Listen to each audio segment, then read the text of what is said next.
Right from the time of antiquity, from the first dynasty of the first Ogiso, who reigned before Oba Oramiya, the first king of the second dynasty, Benin was renowned for its greatness and civilization, and was once the most powerful race in West Africa. Bit by bit, the power of the empire went down until her fall to the punitive expedition of Europeans in 1897. Welcome to Uhuru Afrika-Timewalk, where we uncover events from African pre-colonial empires and kingdoms. Join us as we walk you through the rise and fall of the legendary Benin Kingdom. Remember to subscribe and hit the bell icon to never miss an episode of our subsequent videos. The Benin people were said to have migrated from Egypt in the period before 900 AD. They made a quick stop at Sudan, then proceeded to Ile-Ife, where they stayed briefly. A band of hunters among the Benin people was sent on a voyage from Ife to survey the forest area in the present-day Benin city, and they came back with a favorable report, Ubini, meaning livable, from where the name Bini or Benin was derived. Tradition has it that there were a few settlers in the land at the time of the arrival of the Benin people, who were said to have originally come from Nupe and Sudan through the waves. As the settlement grew into a kingdom and then an empire, the number of tribes that settled in the kingdom multiplied.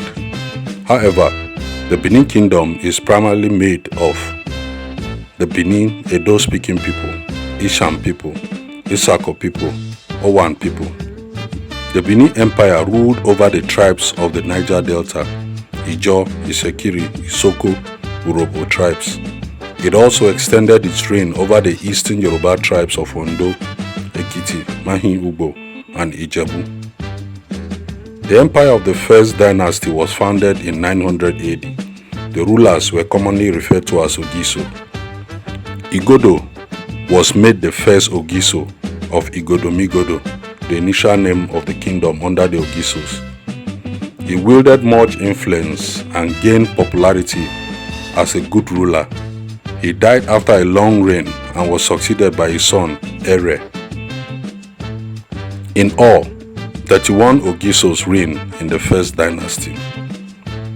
The reign of Owodo, the last Ogiso, was a long course of misrule and failure. He had several wives, but only one bore him a son. After much persuasion, Owodo sent his first wife, Esago, to consult the oracle about the barrenness of his wives. The oracle revealed that Esago was the cause, and that she must be killed for other wives to be able to bear children for the Ogiso. On returning, Esago instead lied that the oracle said the Ogiso's only son, Ekaladehan, was the reason behind their barrenness and that he must be killed. The Ogiso instead banished his son and his son's mother from the kingdom. The peak of Owodo's misrule was his ordering the execution of a pregnant woman. The people revolted and banished him from the kingdom. After his miserable death, the chiefs tried severally to persuade Ekaladehan, his banished son, to come back and take over the throne as the next Ogiso. He declined their request, and that marked the end of the first dynasty. To fill in the gap of leadership with a true royal blood, with capability of leadership, the Benin people sent an ambassador to Ooni Oduduwa, the great and wisest ruler of Ife, requesting that he send one of his sons to rule over Benin. Prince Oramiya was sent. He built his palace and got married to the daughter of one of the chiefs, who bore him a son. Oramiya made his son Eweka I the new Oba of Benin, then left Benin back to Ife. Oba Eweka became the first Oba of the second dynasty, 1200 AD. The second dynasty was abruptly truncated by the punitive expedition that saw the fall of the great Benin Empire. From the reign of Oba Eweka I in 1200 AD to the reign of Oba Ovoramen in 1888, a total of 36 Obas reigned in the second dynasty. Oba Eweka II, the first son of Oba Ovoramen, was installed as the new Oba by Mr. George Boy, the colonial deputy governor. which began the third and current dynasty. The leader of the ancient Benin Empire was the Oba. His words were final and his decisions unalterable. His seat was in the Oba's palace in Benin City. The ancient system of government was mostly democratic. The government was administered in the Oba's name by the great chiefs Uzama Nihiron, 7 councillors of state and kingmakers, and the Egbebo, the executive council, assisted by the leaders of the houses of various houses or councils. Iwebo, keepers of the regalia of the royal wardrobe. Iwegwe, the Oba's household servants. Ibiwe, keepers of the harem, usually controlled by the Oba's wives. Among others were the Iwegwe, the Ebo, senior royal doctors and the diviners. Ewese, inferior doctors and diviners. Ihogbe, worshippers of the Oba's ancestors and recorders of the departed Obas. Efa, sanctifiers and purifiers of the palace and worshippers of the gods of the earth. Abiogbe, commissioner of lands and the police and town criers who announced the new laws. Eben, who interred the remains of the Obas. Ogbelaka, the royal bards or royal poets. Igun Oronwo, royal brassmith. Igbesanwa, royal carvers. Ikpema, royal drummers. Isienwero, executioners. Igwe Aramwe, killers of sacrificial victims. Among this structure was the Iyase of Benin, the commander-in-chief of the warriors, and the Ezomo, second in command of the warriors. With this structure, the Oba administered control over the Benin Kingdom and the entire empire. Most of the towns controlled by the empire is either led by one of the princes of the Oba, representative of the Oba, or heir of the conquered ruler of the town installed by representative of the Oba. The Benin Empire extended to Oshun, the boundary between Oyo and Benin, in the north, the sea in the south, Asaba in the east, and Eko Lagos in the west. It included the Ekas, Ishans, Kukuruku, Ekitis, Owos, Isakiris, Urobos, Ijos, and Ondos. The Oba also had considerable power in the Igbo country on both sides of the river and Boni. The headquarters of the provinces of Old Benin Empire were Abo in Eka, Asaba in Igbo land, and on this side of the river Niger, Arochukwu in Igbo land, Irwa in Ishan, Agbede in Kukuruku, Akure in Ekiti, Ondo Urele in Ikale, Wari in Isekiri, Abaraka, Nankwale in the Sobo country, and Eko, Lagos on the sea. During the reign of Oba Odagbedo, 1299 to 1334, the Benin Empire extended its reign to the present-day Accra in Ghana. The ethnic group known as Ga in Ghana was the early Edos who settled in that part of the world. The famous Benin walls were actually moats or massive ditches dug around the empire as defense measures against invaders of Benin City in times of war. The first and second moats were dug by Oba Ogola in about 1280 AD and 1290 AD. By the order of Oba Ogola, all important towns in Benin copied the example and dug similar moats and ditches around their villages. The third moat, which is in the heart of the city, was dug by Oba Iware in 1460 AD. The impluvium in Benin architecture stored rainwater channeled through a compluvium to allow light and air into windowless noble residences. The water was then drained out via a system beneath the floor. Mid-20th century archaeological work revealed edge-laid pochard pavement in Benin City, dating to around or before the 14th century. Among the houses whose leaders made up the lesser chiefs were House of Igun Oronwo, Royal Brassmith, and House of Igbesanwa, Royal Carvers. The carvers carved wood, elephant ivories, and tugs, while the brassmiths were involved in casting brass and bronzes. They were meant to produce their art only for the Oba's palace and not for personal use or for sale. Thousands of artifacts were displayed in the Oba's palace. Famous among the artifacts were over 900 brass plaques nailed to the pillars in the palace. The palace was completely looted after the fall of the Second Dynasty in 1897. Most of the artifacts were stolen and shared by the British soldiers involved in the punitive expedition. 2 ivory leopards were given to Queen Victoria. The rest of more than 3,000 artifacts are scattered across Europe and in the United States in museums and homes of prominent families. Some of the museums holding the famous Benin bronzes are British Museum, London, over 900 artifacts, Metropolitan Museum of Art in New York, Wells Museum in Vienna, Humboldt Forum in Berlin, Rhode Island School of Design Museum, National Museum of War Culture in the Netherlands, Honeyman Museum, Pitt River Museum, Jesus College in Cambridge University. The Lehman, Rockefeller, Ford, Pablo Picasso, and the Rothschild families had owned some Benin bronzes. The culture of the people revolved around the Oba kingship. Almost everything was done in the name of the Oba. His divinity and sacredness was the focal point. The monarchy was hereditary. The eldest son of the deceased Oba must perform elaborate burial rites for his father before he is qualified for coronation by the kingmakers. After a son is installed as the Oba, there is a separation ceremony that gives the new Oba's mother the powerful title of Iyoba, and then she is transferred to the palace in Iselu, where she is never allowed to meet her son, who is now a divine ruler. There is a long-standing oral tradition of passing down history of the Obas and of the people through stories, songs, and poems. The Benin people are people of rich culture with so many cultural ceremonies, most of which require sacrifices, and during the First and Second Dynasty, human sacrifices were common.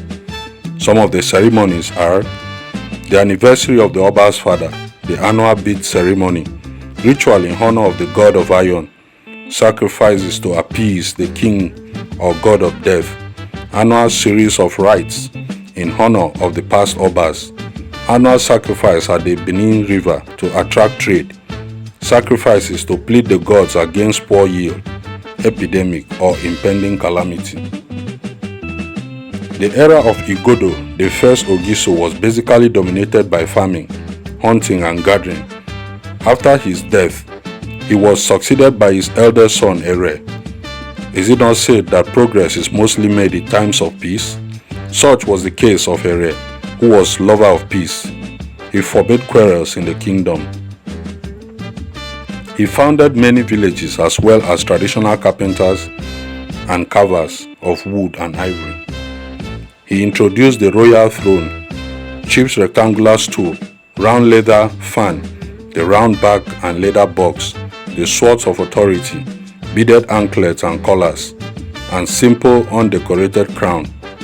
He also introduced such domestic articles as wooden plates and bowls, mortars and pestles.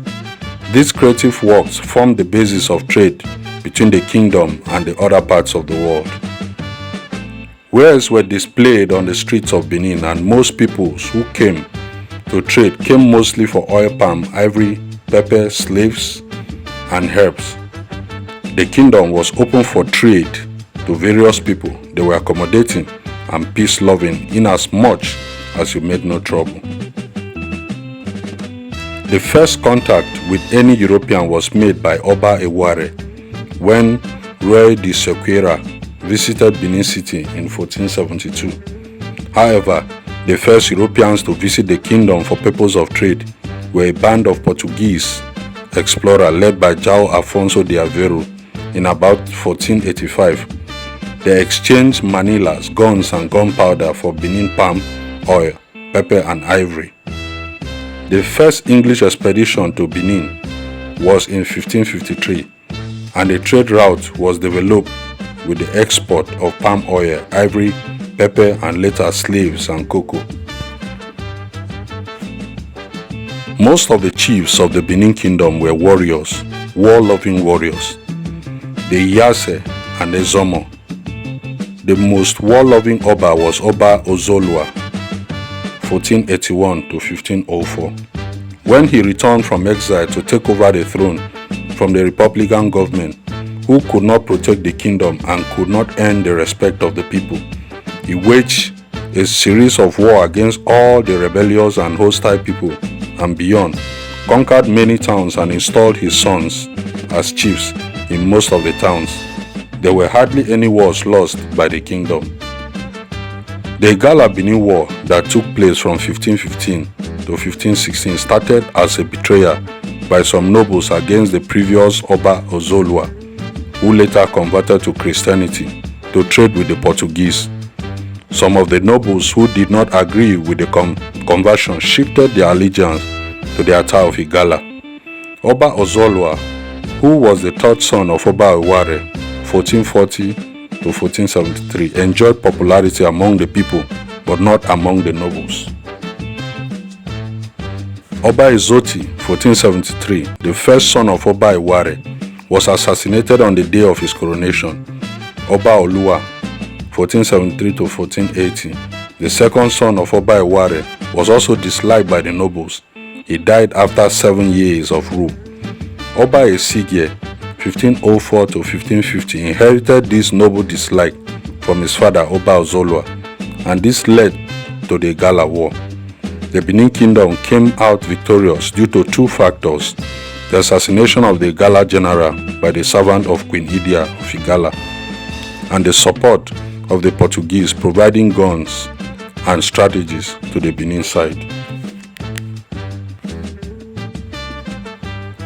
The Benin-Akure War of 1818 was caused by Arakale, the then Deji of Akure, who murdered Chief Osagwe, a messenger of Oba Osenwede, 1816 to 1848, who came with good tidings. It was said that the Deji of Akure was envious of Chief Osagwe's attire, instigated a confrontation resulting in Osagwe's death. The invasion saw the Benin army, led by Chief Erobo, the Ezomo, General Olobosore, and the Imara, facing resistance from the Akure army under the Deji. The Benin army strategically advanced and captured Akure, destroying the Deji's palace and turning Akure into a vassal state. The war had significant consequences. Akure lost its independence and had to pledge allegiance to the Oba of Benin, Osanwede, paying tribute. For Benin, the war showcased its power, expanded its territory, and increased the Oba's wealth through tribute and plunder. The Benin Empire fell in 1897 as a result of Philip's massacre. In the late 19th century, the British were keen on expanding their influence and control over the trade routes and resources in West Africa, particularly in the region governed by the Benin Kingdom. The British desired more access to palm oil, ivory, and other valuable resources, and sought to establish a more direct and lucrative trading relationship with the Benin Kingdom. However, the Benin rulers were resistant to this incursion, wishing to maintain their sovereignty and traditional ways of trade and governance. This resistance was a significant barrier to the British commercial interests, leading to the increased friction between the two entities. In 1896, Acting Consul General James Robert Phillips led an unauthorized British expedition into Benin, despite warnings about the sacred and politically sensitive period of the Igwe festival, a period when the Oba of Benin was not to be disturbed. Phillips pressed forward. The festival involved numerous rituals and was crucial to the spiritual and cultural life of the kingdom. Phillips, underestimating the potential for violent resistance, set out with a small, lightly armed group of officials and porters. He aimed to negotiate or, if necessary, use force to depose the Oba and open up the kingdom to British control. He believed this would be a relatively simple task due to the perceived superiority of British arms and tactics. The Benin people, aware of the advancing British party and understanding the threat it posed to their sovereignty and traditions, were prepared to defend their kingdom. On January 4, 1897, as Phillips and his party approached the city, they were ambushed by Benin warriors at Ugbine village. The warriors, utilizing their knowledge of the terrain and their military tactics, effectively surrounded and overwhelmed the British expedition. Phillips and most of his party were killed in the ambush. Only 2 members of the group, Captain Alan Busaragon and Ralph Locke, managed to escape and eventually made their way back to the British-controlled territories. The massacre provided the British with a pretext for a full-scale military response. In February 1897, a well-armed punitive expedition was launched under the command of Admiral Sir Harry Rawson. The British force, equipped with modern weaponry and artillery, advanced on Benin City with the intention of subjugating the kingdom and capturing the treasures. The British troops encountered fierce resistance but eventually overpowered the Benin defenders. The Oba surrendered and was exiled to Calabar. The empire was looted and set ablaze, and many of its cultural artifacts, including the famed Benin bronzes, were taken and distributed to museums and private collections around the world. The punitive expedition marked the end of the Benin Empire as a sovereign entity and the beginning of the British colonial rule in the region. The famous Benin Kingdom is the present-day Benin City in Edo State, Nigeria. Some of the provinces of the Benin Empire are part of the present-day South-South, Southwest, and Southeast Nigeria. Part of the present-day Edo State, Ondo State, Ekiti State, Delta State, Rivers State, Abia State, Lagos State. The Benin Kingdom still exists in the present-day Benin, in Edo State, still enjoying the respect of its people and beyond, but without the strength of an empire enjoyed in the Second Dynasty.